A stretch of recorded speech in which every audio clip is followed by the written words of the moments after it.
So that day there was nothing on earth, and I mean that not with exaggeration. There was no other course on the earth more difficult and diabolical than that golf course.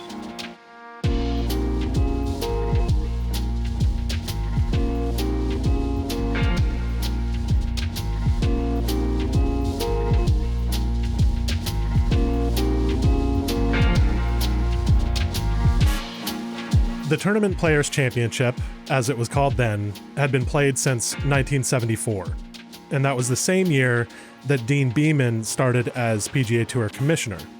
Beman wanted to raise the status of the Tournament Players Championship, and so one of his first big projects was building TPC Sawgrass as the new host course. He famously bought the land in Ponte Vedra Beach for $1, and in a way, he got what he paid for. It was basically a Florida forest with a lot of the characteristics of a swamp. Well, the property was all dead. It was dead flat. It had a lot of standing water on it. And that was a big reason Beman ended up hiring Pete Dye as the golf course architect, because Dye had built courses on land like this, specifically Harbortown Golf Links, which hosted the Heritage Classic on the PGA Tour. So I had somebody who had dealt with a lowland piece of property and built a wonderful golf course on it, that the players, many players thought it was a really good golf course that was a fair test of golf. And so those were the elements that I looked at when I thought Pete Dye ought to be our architect.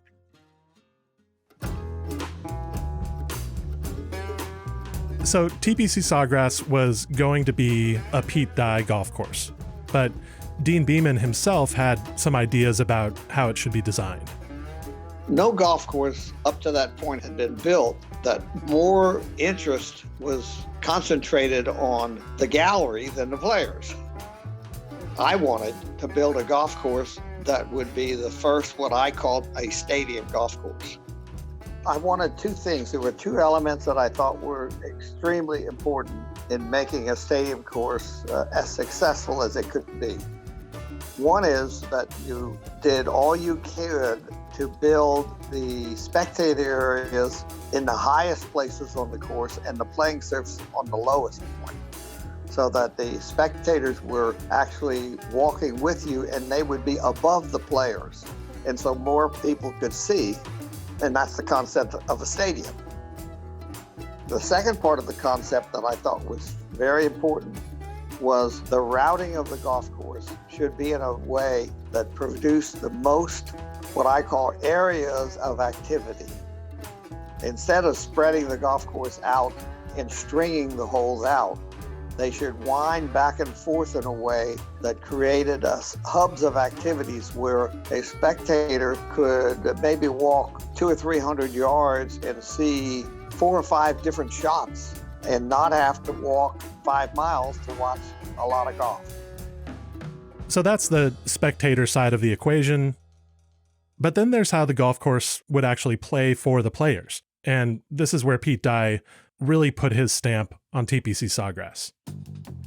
He made these very difficult golf courses, and his point then was these guys are so good, they need a difficult golf course to show how good they are, because it's a canvas sort of that allows them to pull off these impossible shots that they're capable of. Look, the fairways are much wider than they appear. They're classic Pete Dye deception, who build up bunkers or slopes that will make the fairway look smaller than they are. But the problem is if you lay back off the tee, the second shot you're going to face into the greens is harder than the shot that you just avoided off the tee. So by playing safe off the tee, you're not really avoiding as much trouble as you think you are, and you're just bringing that much more into play around the greens. And so it is very visually intimidating, but you're also going to be best suited if you take the challenge on. A great example of this would obviously be the 18th. The more you are on the left side of that fairway, the more the green opens up. Now, of course, getting yourself to play up the left is very difficult because you're effectively looking at a re-tee situation. The more you play out right, the longer the approach is and the worse the angle is into that green. no matter what, when the tournament is coming down to its final moments, you're going to see a really tense, gutsy shot played on that hole, whether it's the tee shot or the approach.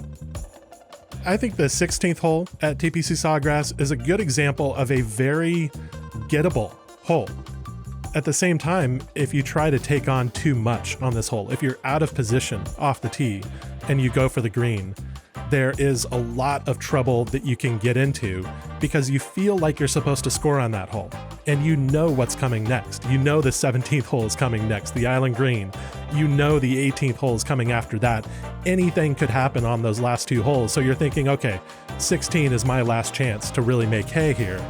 But if you don't have your tee shot in the right place, it can be really, really dangerous to try to push your next shot up by the green. A hole that really showcases deception is the 4th. The main hazard runs up the right side. There's a creek that cuts across the front of the green. If you play up the right side, you get a look. It's a completely visible shot. If you play to the left, it's a really safe and easy tee shot, conceivably, but you get a blind second shot. And, whether or not you know exactly where it is, you can't see it. So it's always in the player's back of their mind. They're trusting, hey, is this the right target? Is this the right yardage? And it's just a little added layer of doubt that can lead to maybe a shot, instead of being 8 feet away, ends up 12 feet away, and their chance of making a birdie goes down significantly. For Pete Dye, he always viewed the difficulty not as, it wasn't just some sadist. It was, when these golf courses are so hard, it shows how great they are. It allows them to rise to the occasion. Now, obviously, if you're off, it's going to make you pull your hair out. But what you see on Sunday is someone performing extremely difficult golf shots under extremely high pressure. And, what better theater is there than that? That was, in any case, Pete Dye's original idea. But as soon as the course opened in 1980, the pros made it clear that they were not happy. Most of the players were pretty unprepared for what the TPC looked like when it opened. It was vitriol. It was anger. The players were mad, angry. They were about to have a revolt. The players didn't expect it. They weren't in the loop on that conversation. So when they all saw it for the first time, they really took it the wrong way. They're just trying to embarrass us. So over the years, the greens have been softened, and along the same lines, the maintenance of the stadium course has changed. When it opened, it looked a lot different. The golf course was wild and woolly then. It wasn't just managed and manicured. It was natural with palmettos and just basically bobcats and rattlesnakes 20 foot off the fairway. One of the things about the TPC that most people don't realize is, 1979-80 was terrible recession time in America, and the TPC was really built to be a low-maintenance golf course and a fairly low-budget golf course to build.